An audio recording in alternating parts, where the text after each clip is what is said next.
পরীক্ষার ফল প্রকাশের পর হতাশ হয়ে আত্মহত্যার মতো ভয়াবহ সিদ্ধান্ত নেওয়ার ঘটনা প্রতি বছরই দেখা যায়। অথচ একটি পরীক্ষায় ফেল করা কখনোই জীবনের শেষ নয়, বরং ব্যর্থতা হতে পারে ঘুরে দাঁড়ানোর সবচেয়ে বড় প্রেরণা। বিশ্বের বহু সফল মানুষ ছাত্রজীবনে ব্যর্থ হয়েছেন।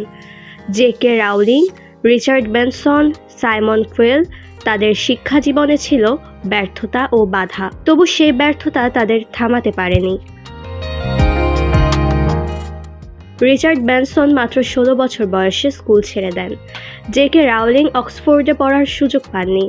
সাইমন কোয়েলও পরীক্ষায় বারবার ব্যর্থ হয়ে পড়াশোনা ছেড়ে দেন, কিন্তু পরবর্তী জীবনে তারা নিজ নিজ ক্ষেত্রে বিশ্বজুড়ে সাফল্য অর্জন করেছেন। ব্যর্থতাকে পেছনে ফেলে নিজেদের প্রমাণ করেছেন বিশ্বমঞ্চে। তাই পরীক্ষায় খারাপ ফল মানেই জীবন শেষ নয়। একটি ফলাফল আপনার পুরো ভবিষ্যৎ নির্ধারণ করে না। আজকের ব্যর্থতাকে আগামী দিনের সাফল্যের জ্বালানি বানান। মনে রাখুন, ফেল মানেই ব্যর্থ জীবন নয়, হাল ছেড়ে দেওয়াই আসল ব্যর্থতা। Maisha Anjum, moon Times news.